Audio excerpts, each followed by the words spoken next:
ಅನ್ನೋದು ನಿರ್ವಿವಾದ.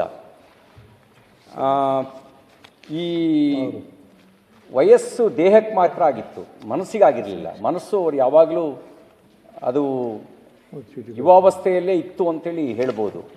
ಆ ಥರ ಜೀವನಾನುಭವ ಮತ್ತು ಜೀವನವನ್ನು ಅನುಭವಿಸೋದು.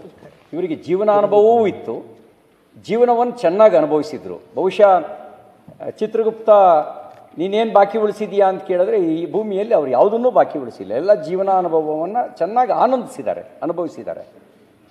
ಎಲ್ರಿಗೂ ಮುಟ್ಟಿದ್ದೆಲ್ಲ ಚಿನ್ನ ಆಗಲ್ಲ, ಮುಟ್ಟಿದ್ದೆಲ್ಲ ಚಿನ್ನ ಆಗತ್ತೆ ಅಂತಿಲ್ಲ ಎಲ್ರಿಗೂ.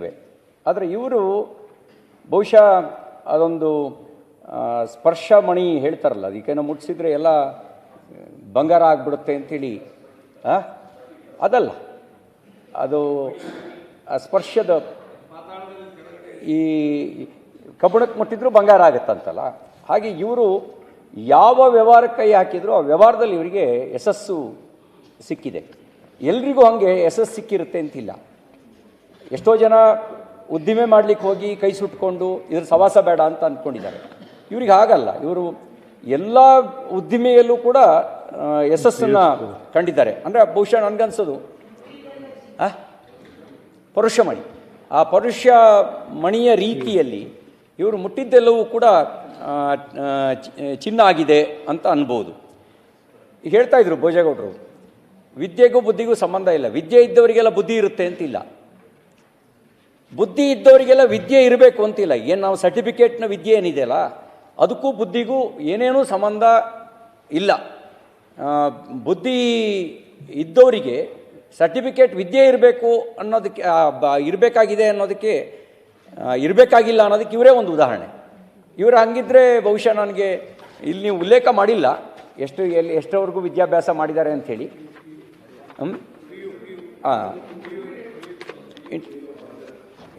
ಇಂಟರ್ಮೀಡಿಯೇಟು ಅಂತಂದರೆ ಅವರು ಬಹುಶಃ ಅವರು ಜಗತ್ತಿನ ಬಹುತೇಕ ದೇಶಗಳನ್ನು ಸುತ್ಕೊಂಡು ಬಂದಿದ್ದಾರೆ. ಜೀವನಾನುಭವ ಆ ಥರ ವಿಶೇಷವಾಗಿರ್ತಕ್ಕಂಥ ಜೀವನಾನುಭವ. ಇನ್ನೊಂದು ವಿಷಯ ಹೇಳ್ಬೋದಾಗಿರೋದು ಅಂತಂದರೆ, ಇವರು 3 ವಿಷಯದಲ್ಲಿ ಇವರು ಹೋರಾಟ.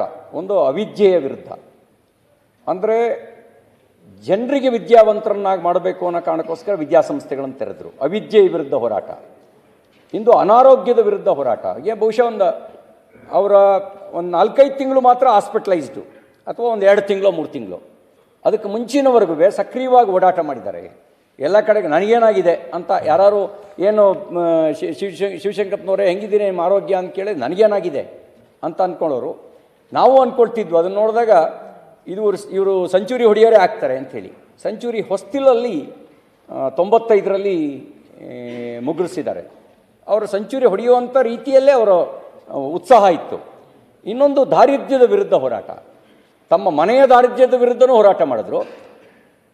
ವಿವಿಧ ಉದ್ದಿಮೆಗಳನ್ನು ಸ್ಥಾಪಿಸೋದ್ರ ಮೂಲಕ ಉಳಿದವರ ದಾರಿದ್ರ್ಯವನ್ನು ದೂರಗೊಳಿಸೋದಕ್ಕೆ ಹೋರಾಟ ಮಾಡಿದ್ರು. ಅಂದರೆ ಅವಿದ್ಯೆ, ಅನಾರೋಗ್ಯ, ದಾರಿದ್ರ್ಯ, ಈ 3ರ ವಿರುದ್ಧ ಹೋರಾಟ ಮಾಡಿ ಅದ್ರ ಜೊತೆಗೆ ಹಣ ಇದ್ದಾರೆಲ್ಲ ಖುಷಿಯಾಗಿರ್ತಾರೆ ಅಂತಿಲ್ಲ. ಭಾಳ ಜನ ಹಣವಂತರಿದ್ದಾರೆ, ಹ್ಯಾಪ್ ಮೊರೆ ಹಾಕ್ಕೊಂಡೇ ಇರ್ತಿದ್ರು. ಅವರು ಏನು ತಲೆ ಮೇಲೇ ಜಗತ್ತಿನ ಭಾರ ಇದೆ ಅನ್ನೋಂಗೆ ಇರ್ತಿದ್ರು. ಇವರು ಹಂಗಿಲ್ಲ, ಹಣದ ಜೊತೆಗೆ ಆನಂದವನ್ನು ಅನುಭವಿಸಿದಂಥವರು.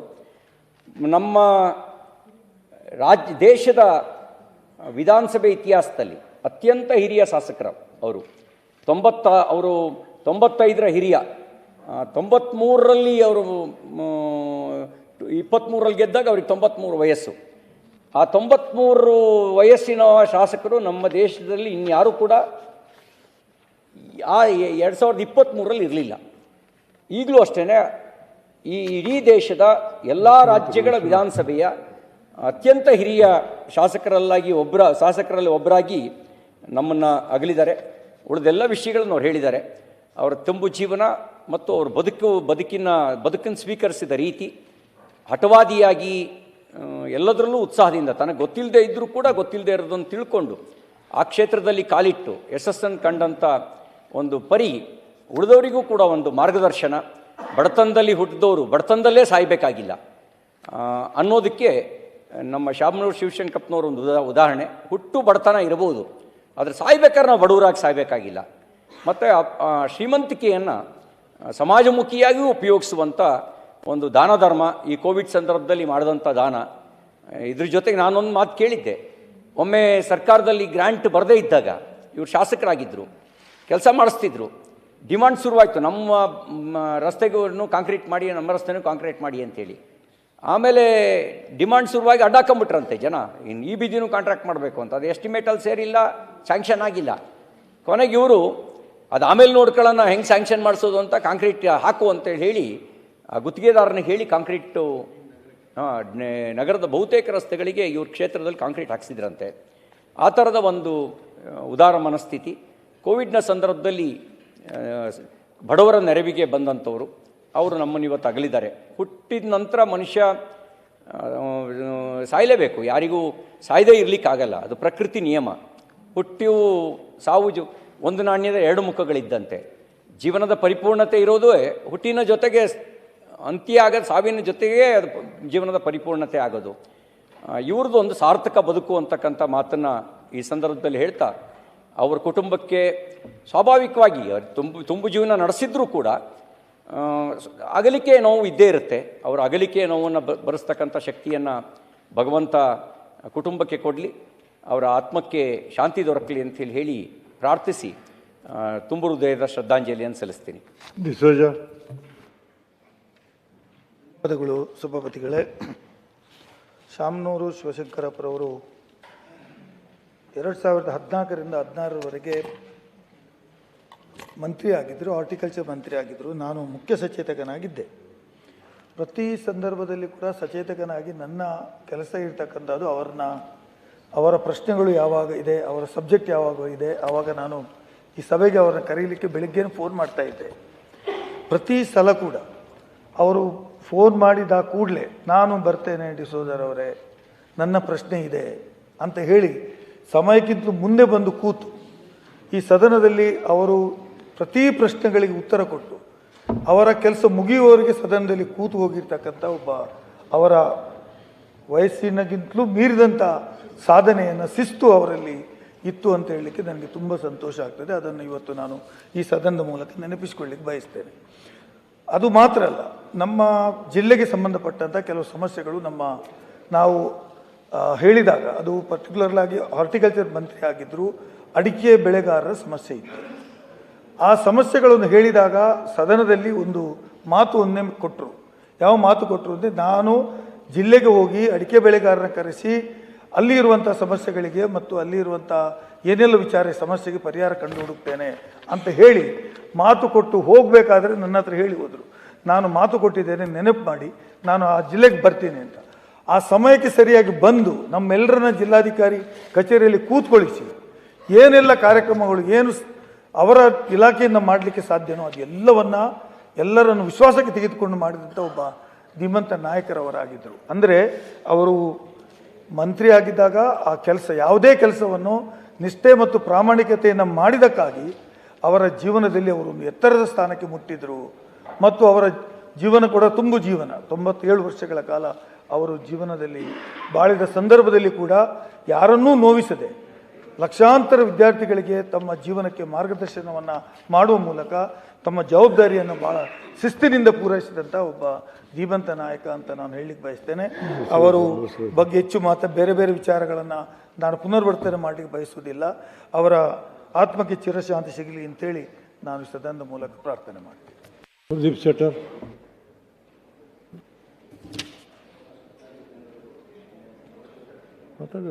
ಈಗಾಗಲೇ ಸಾಕಷ್ಟು ದಿವಂಗತ ಶಾಮನೂರು ಶಿವಶಂಕರಪ್ಪನವ್ರ ಬಗ್ಗೆ ಸಾಕಷ್ಟು ಭೋಜೇಗೌಡರು, ರವಿಯವರು, ಡಿಸೋಜ ಅವರು ಭಾಳ ವಿವರವಾಗಿ ಮಾತಾಡಿದ್ದಾರೆ. ಇವತ್ತು ಶಾಮನೂರು ಶಿವಶಂಕರಪ್ಪನವರು ನಮ್ಮ ಬೀಗರು. ನಾನು ಒಂದೆರಡೇ ವಿಷಯಗಳನ್ನು ಹೇಳ್ತೀನಿ. ಅವರು 2 ತಿಂಗಳ ಮುಂಚೆ ಹುಷಾರಿಲ್ದಾಗ ಅವ್ರು ನೋಡ್ಲಿಕ್ಕಂತ ಬೆಂಗಳೂರು ಮನೆಗೆ ಹೋಗಿದ್ವಿ ನಾವು. ಹೋದಾಗ ಅವರು ಮೊಬೈಲ್ದಲ್ಲಿ ತಮ್ಮ ಬಿಸ್ನೆಸ್ಗಳನ್ನು ನೋಡ್ತಾ ಇದ್ದಾರೆ. ಅದು ಅಡತಿ ಅಂಗಡಿದು ಲೈವ್ ಬರ್ತಾಯಿದೆ, ಕ್ವಾರಿಗಳದ್ದು, ಕಲ್ಲೇಶ್ ಮಿಲ್ ಇದೆ ಅವ್ರದ್ದು. ಆ ಮಿಲ್ಗಳಲ್ಲಿ ಏನೇನು ಆಗ್ತಾಯಿದೆ, ಏನು ಬಿಸ್ನೆಸ್ ನಡೀತಾ ಇದೆ ಅಂತ ಲೈವ್ ನೋಡ್ಕೊಂಡು ಕೂತಿದ್ರು. ಅಯ್ಯೋ ಶಿವನೇ, ನಾವು ಏನಪ್ಪ ಇನ್ನೂ ಹುಷಾರಿರಂಗಿಲ್ಲ, ಮಲಗಿರ್ತಾರೆ ಅಂತ ತಿಳ್ಕೊಂಡ್ರೆ ಇದು 2 ತಿಂಗಳ ಮುಂಚೆ ನಡೆದಿದ್ದು. ಹೋಗಿ ನೋಡಿದ್ವಿ. ಯಾಕ್ರಿ ಅಪ್ಪಾಜಿ ಆರಾಮಾಗಿರ್ರಿ, ಯಾಕೆ ರೆಸ್ಟ್ ಮಾಡಿರಿ, ಇನ್ನೂ ಯಾಕೆ ಇದನ್ನು ಬಿಸ್ನೆಸ್ ಹಚ್ತೀವಿ, ಏನಪ್ಪ ಕೆಲಸ ಏನೈತಿ ನೋಡ್ಕೊಂಡು ಕೂತೇನಿ, ಮೊಮ್ಮಕ್ಕಳಿಗೂ ಹಚ್ಬೇಕಲ್ಲ, ಮಕ್ಕಳು ಎಲ್ಲರೂ ಮಿಲ್ಲು, ಶುಗರ್ ಫ್ಯಾಕ್ಟ್ರಿ ಎಲ್ಲ ಬಿಸ್ನೆಸ್ ಬೆಳೆಸ್ಕೊಂಡ್ಬಿಟ್ರ, ಮೊಮ್ಮಕ್ಕಳು ಕರೆಕ್ಟಾಗಿ ಕಲಿಸ್ಬೇಕಲ್ಲ ಅಂತ. ಯಾಕಂದ್ರೆ ಈ ಮಾತನ್ನು ಯಾಕೆ ಹೇಳ್ತೇನೆ ಅಂತಂದ್ರೆ, ಅವ್ರು ನೋಡಿ 95 ವರ್ಷದಲ್ಲೂ ಇವತ್ತು ಮೊಮ್ಮಕ್ಕಳಿಗೆ ಕಲಿಸ್ತಾ ಇದ್ದಾರೆ ಬಿಸ್ನೆಸ್ ಹೆಂಗೆ ಮಾಡಬೇಕು, ಹೆಂಗೆ ಇರಬೇಕು, ನೀವು ವೇಳೆಯನ್ನು ಮೇಂಟೈನ್ ಮಾಡಿರಿ, ಶಿಸ್ತುಬದ್ಧರಾಗಿರ್ರಿ ಅಂಥೇಳಿ ಮೊಮ್ಮಕ್ಕಳಿಗೆ ನೋಡ್ತಾ ಇರ್ತೇನೆ. ನಾನು ಅವರನ್ನು ಸಾಕಷ್ಟು ಹತ್ತಿರದಿಂದ ನೋಡಿದ್ದೀನಿ. 15 ವರ್ಷದಿಂದ ನಾನು ಎಲ್ಲರ ಜೊತೆ ಮರಿ ಮೊಮ್ಮಕ್ಕಳ ಜೊತೆ ಹಾಸ್ಯ ಮಾಡ್ಕೊತ ಇರೋರು. ನಾವು ಎಲ್ಲ ಕುಟುಂಬದವ್ರು 100 ವರ್ಷ ಬದುಕ್ತಾರೆ ಅಂತ ತಿಳ್ಕೊಂಡಿದ್ರು.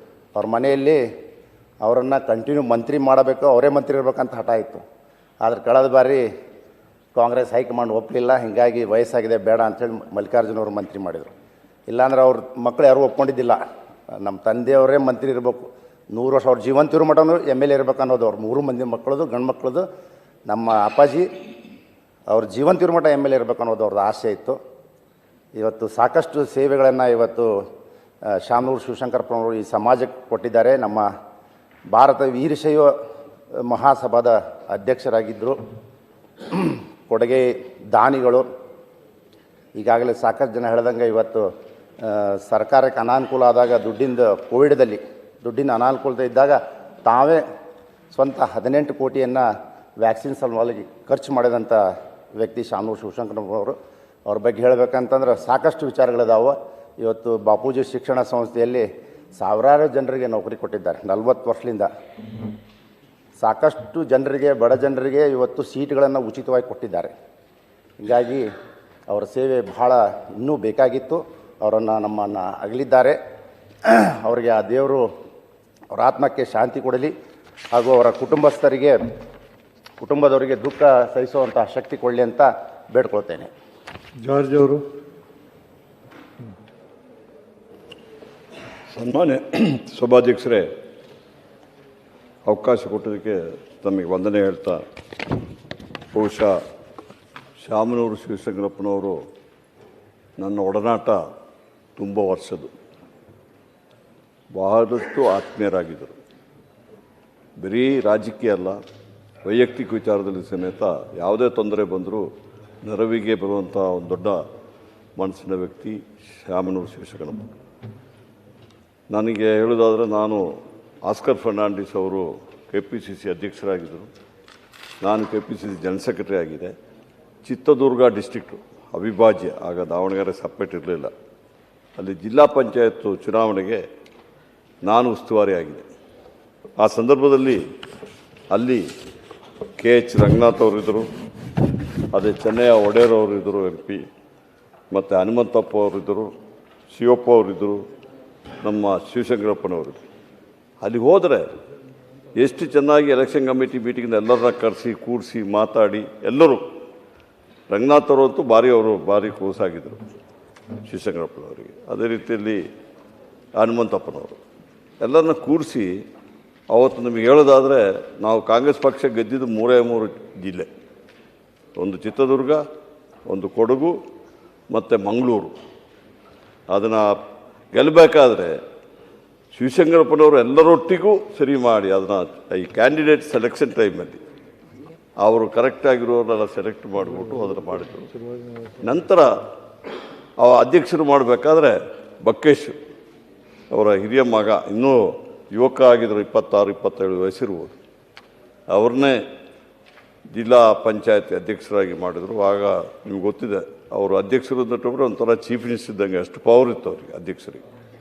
ಆ ಥರ ಮಾಡಿ ಬಹುಶಃ ಅದಕ್ಕಿಂತ ಮೊದಲು ಸಮೇತ ನನಗೆ ಅವರೊಟ್ಟಿಗೆ ಇದ್ದಾಗ, ಯಾಕಂದ್ರೆ ಬಿಟ್ಟುಬಿಟ್ರೆ ನಮಗೆ ಆಗ ಮೆಡಿಕಲ್ ಕಾಲೇಜ್ ಸೀಟ್ಗಳಿಗೆ ಸಾಕಷ್ಟು ಒತ್ತಡ ಬರೋದು.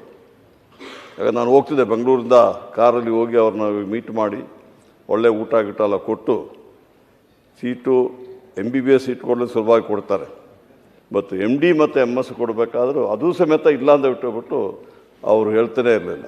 ಅಂಥ ದೊಡ್ಡ ವ್ಯಕ್ತಿ. ಬಹುಶಃ ರಾಜಕೀಯದಲ್ಲಿ ಸಾಕಷ್ಟು ವರ್ಷಗಳ ಕಾಲ ರಾಜಕೀಯದ ಅನುಭವ, ವ್ಯಾಪಾರದಲ್ಲಿ ಈಗಾಗಲೇ ರವಿ ಅವರು ಹೇಳಿದರು, ಮಂಚೆಸ್ಟರ್ ಅಂತ ಬಿಟ್ಟರೆ ಖ್ಯಾತಿಯಾಗಿತ್ತು, ಅದು ಟೆಕ್ಸ್ಟೈಲ್ ಇದಕ್ಕೆ ದಾವಣಗೆರೆ, ಅದನ್ನು ಬದಲಾವಣೆ ಮಾಡಿ ವಿದ್ಯಾನಗರಿಯಾಗಿ ಮಾಡಬೇಕಾದ್ರೆ ಅದು ಸಾಕಷ್ಟು ಶ್ರಮ ವಹಿಸಿದವರು ಶಿವಶಂಕರಪ್ಪನವರು. ಮತ್ತು ಇವತ್ತು ಸಮೇತ ಅವರ ಮನೆಯಲ್ಲಿ ಇವತ್ತು ಗಣೇಶ್ ಇರ್ಬೋದು, ಬಕ್ಕೇಶ್ ಇರ್ಬೋದು, ಅಥವಾ ಮಲ್ಲಿಕಾರ್ಜುನ್ ಇರ್ಬೋದು, ಅವರೆಲ್ಲ ಇವತ್ತು ತಂದೆಯ ಒಂದು ಮಾರ್ಗದರ್ಶನದಲ್ಲಿ ಸಮಾಜದಲ್ಲಿ ಕೆಲಸ ಮಾಡುವಂಥ ಒಂದು ಅವಕಾಶ ಅವರಿಗೆ ಸಿಕ್ಕಿದೆ. ಬಹುಶಃ ಅವ್ರನ್ನ ಕಳ್ಕೊಂಡಿದ್ದು ಬರೀ ನಮಗೆ ಮಾತ್ರ ಅಲ್ಲ, ಇಡೀ ರಾಜ್ಯಕ್ಕೆ ಒಂದು ನಷ್ಟ. ಅವರು ಸಮೇತ ಲೋಕಸಭೆಯಲ್ಲಿ ಸಮೇತ ಕೆಲಸ ಮಾಡಿದರು. ಬಹುಶಃ ನಮ್ಮ ಮಲ್ಲಿಕಾರ್ಜುನ್ ಖರ್ಗೆ ಅವರು ಮತ್ತು ನಮ್ಮ ಧರ್ಮಸಿಂಗ್ ಅವರು, ಗುಂಡೂರಾಯರು ಎಲ್ಲ ಅವ್ರಿಗೆ ಕ್ಲೋಸ್ ಆಗಿದ್ದರು. ಪ್ರತಿಯೊಂದು ಈಗ ನಮ್ಮ ಸಿದ್ದರಾಮಯ್ಯಜಿಯವರು ಅಷ್ಟೇ, ಅವರು ಸಮೇತ ಮುಖ್ಯಮಂತ್ರಿಯವರು ಕ್ಲೋಸ್ ಆಗಿದ್ದರು. ಆಲ್ ಪಾರ್ಟಿ, ನಾನು ಹೇಳ್ತಾ ಇರೋದು ನಮ್ಮ ಪಾರ್ಟಿಯವ್ರ ವಿಚಾರ ಹೇಳ್ತಾ ಇದ್ದೀನಿ, ಅವ್ರದ್ದು ಹೇಳ್ತಾ ಇದ್ದಾರೆ ಆಲ್ ಪಾರ್ಟಿ. ನಾನು ಅವರು ಅಜಾತ ಶತ್ರು. ಚೆನ್ನಾಗಿದೆ, ಅದು ನನಗೆ ಅಷ್ಟು ಗೊತ್ತಿಲ್ಲ. ನಿಮ್ಮ ತಂದೆ ರೋಟಿ ಚೆನ್ನಾಗಿರೋದು ಯಾಕಂದ್ರೆ ಬಿಟ್ರೆ ನಮ್ಮ ತೋಟಕ್ಕೆ ಬರ್ತಾ ಇದ್ರು ಎಲ್ಲ ಊಟ ಇದು ಮಾಡುವಾಗ ಎಲ್ಲ ಬಂದು ಬರ್ತಾ ಇದ್ರು. ಬಹುಶಃ ಏನೋ ನಿಮ್ಗೆ ಗೊತ್ತಿದ್ದು ಅಷ್ಟೇ ಹೇಳಿ ಅಂದೆ. ನನಗೆ ಗೊತ್ತಿರೋದು ಅಷ್ಟೇ ಹೇಳ್ತೀನಿ, ಅವ್ರ ಮಾತು ಕೇಳಬೇಡ. ಅವ್ರಿಗೆ ಗೊತ್ತಿರೋದು ಅವ್ರು ಹೇಳಿ. ಅವ್ರ ತಂದೆಯವ್ರ ವಿಚಾರ ನನಗೆ ಭಾಳಷ್ಟು ಗೊತ್ತು, ಅವ್ರಿಗಿಂತ ಚೆನ್ನಾಗಿ ಗೊತ್ತಿದೆ. ಅದಕ್ಕೆ ಇವತ್ತು ರಾಜಕೀಯ ಅಂದಿಟ್ಟುಬಿಟ್ರೆ ಕೇವಲ ಪಕ್ಷ ಇದರಲ್ಲಿ ಇರಬಾರ್ದು, ಜಾತಿ ಇಟ್ಟುಬಿಟ್ರೆ ಬರೀ ತಮ್ಮ ಜಾತಿಗೆ ಇರಬಾರ್ದು. ಅವರು ಜಾತ್ಯತೀತವಾಗಿ ಕೆಲಸ ಮಾಡಿದ್ದಾರೆ. ಬಹುಶಃ ಅವರ ಆತ್ಮಕ್ಕೆ ದೇವರು ಶಾಂತಿ ಕೊಡಲಿ. ಅದಕ್ಕಿಂತ ಎಲ್ಲ ಮುಗಿದಾಗಿ ಅವರ ಕುಟುಂಬ ವರ್ಗದವರಿಗೆ ಅವರ ಅಗಲಿಕೆಯಿಂದ ಆದ ನಷ್ಟವನ್ನು ತುಂಬಲಿಕ್ಕೆ ದೇವರು ಅವರಿಗೆಲ್ಲ ಶಕ್ತಿ ಕೊಡಲಿ. ಅದಕ್ಕಿಂತಲೂ ಮಿಗಿಲಾಗಿ ಅವರನ್ನು ನಂಬಿ ಅವರ ಹಿಂಬಾಲಕರಾಗಿ ಬಹುಶಃ ರಾಜಕೀಯ ಜೀವನದಲ್ಲಿ ಲಕ್ಷಾಂತರ ಜನರಿದ್ದಾರೆ, ಅವರಿಗೆ ಸಮೇತ ಅವರ ಒಂದು ಅಗಲಿಕೆಯ ಒಂದು ನಷ್ಟವನ್ನು ಸಹಿಸುವಂಥ ಒಂದು ಶಕ್ತಿ ದೇವರು ಕೊಡಲಿ ಎಂಬುದಾಗಿ ಪ್ರಾರ್ಥನೆ ಮಾಡ್ತಾ ನನಗೆ ಅವಕಾಶ ಕೊಟ್ಟರೆ ಮತ್ತೊಮ್ಮೆ ತಮಗೆ ವಂದಿಸಿ ನನ್ನ ಮಾತುಗಳನ್ನು ಮುಗಿಸ್ತೀನಿ. ನಾಗರಾಜ್. ಧನ್ಯವಾದಗಳು ಮಾನ್ಯ ಸಭಾಪತಿಗಳೇ. ಶಾವನೂರು ಶಿವಶಂಕರಪ್ಪನವರ ನಿಧನಕ್ಕೆ ಸಂತಾಪ ಸೂಚಿಸಲು ಅವಕಾಶ ನೀಡಿದ್ದಕ್ಕೆ ಧನ್ಯವಾದಗಳು. ಕರ್ನಾಟಕ ರಾಜ್ಯದ ಹಿರಿಯ ನಾಯಕರು, ಮಾಜಿ ಸಚಿವರು, ದೀರ್ಘಕಾಲ ಶಾಸಕರಾಗಿ ಹಾಗೂ ಜನಪ್ರತಿನಿಧಿಯಾಗಿ ಸೇವೆ ಸಲ್ಲಿಸಿದ ಮಾನ್ಯ ಶ್ರೀ ಶಾಮನೂರು ಶಿವಶಂಕರಪ್ಪನವರ ನಿಧನ ಅತೀವ ದುಃಖಕರ ಹಾಗೂ ಅತ್ಯಂತ ಆಘಾತ ಮತ್ತು ನೋವು ತಂದಿದೆ. ರಾಜಕೀಯ ಜೀವನದಲ್ಲಿ ಅಪಾರ ಅನುಭವ, ಸಂಘಟನಾ ಶಕ್ತಿ, ಜನಸಾಮಾನ್ಯರ ಮೇಲಿನ ಆಳವಾದ ಬದ್ಧತೆಯೊಂದಿಗೆ ಅವರು ದಾವಣಗೆರೆ ಜಿಲ್ಲೆ ಸೇರಿದಂತೆ ರಾಜ್ಯದ ಅಭಿವೃದ್ಧಿಗೆ ಮಹತ್ವದ ಕೊಡುಗೆ ನೀಡಿದವರು. ರಾಜಕೀಯ ಸೇವೆಯನ್ನು ವೃತ್ತಿಯಾಗಿಸಿಕೊಂಡಿರಲಿಲ್ಲ, ಕರ್ತವ್ಯವಾಗಿ ಪರಿಗಣಿಸಿ ಸಾರ್ವಜನಿಕರ ಸೇವೆಯಲ್ಲಿ ಮಹಾನ್ ವ್ಯಕ್ತಿಯಾಗಿ ಅನಿಸಿಕೊಂಡವರು ಶಾಮನೂರು ಶಿವಶಂಕರಪ್ಪರು. ಸರಳ ಜೀವನ, ಸ್ಪಷ್ಟ ನಿಲುವು, ಶಿಸ್ತುಬದ್ಧ ರಾಜಕೀಯ ಮತ್ತು ಮಾನವೀಯ ಮೌಲ್ಯಗಳನ್ನು ಅವರು ತಮ್ಮ ಬದುಕಿನ ಮಾರ್ಗಸೂಚಿಗಳಾಗಿ ಅಳವಡಿಸಿಕೊಂಡಿದ್ದರು. ಬಡವರು, ರೈತರು, ಕಾರ್ಮಿಕರು ಹಾಗೂ ಹಿಂದುಳಿದ ವರ್ಗಗಳ ಪರವಾಗಿ ಸದಾ ಧ್ವನಿ ಎತ್ತಿದ ಅವರ ಸೇವೆ ರಾಜ್ಯದ ರಾಜಕೀಯ ಇತಿಹಾಸದಲ್ಲಿ ಸದಾಕಾಲ ಸ್ಮರಣೀಯವಾಗಿರುತ್ತದೆ.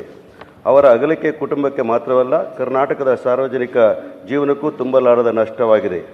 ಅವರು ನಡೆದು ಬಂದ ದಾರಿ ಸದಾ ಸೇವಾ ಪರಂಪರೆ ಮುಂದಿನ ಪೀಳಿಗೆಗೆ ಪ್ರೇರಣೆಯಾಗಿ ಉಳಿಯಲಿದೆ.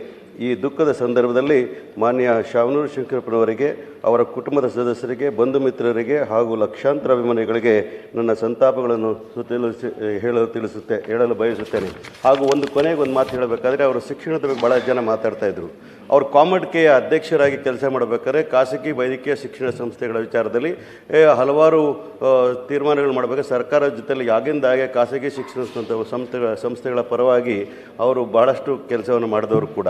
ಶಿಕ್ಷಣ ಸಂಸ್ಥೆಗಳ ಜೊತೆಗೆ ಅವರು ಉದ್ಯಮಗಳನ್ನು ಸ್ಥಾಪನೆ ಮಾಡಿ ಈ ನಿರುದ್ಯೋಗ ಸಮಸ್ಯೆಗೆ ಪರಿಹಾರ ಕಂಡುಕೊಂಡವರು ಯಾರು ಇದ್ದರೆ ಅದು ಶಾಮನೂರು ಶಿವಶಂಕರಪ್ಪನವರು. ಮತ್ತು ಅವರ ಅಪಾರವಾದಂಥ ಸೇವೆ ಇರತಕ್ಕಂಥ ನಗರಸಭೆಯಿಂದ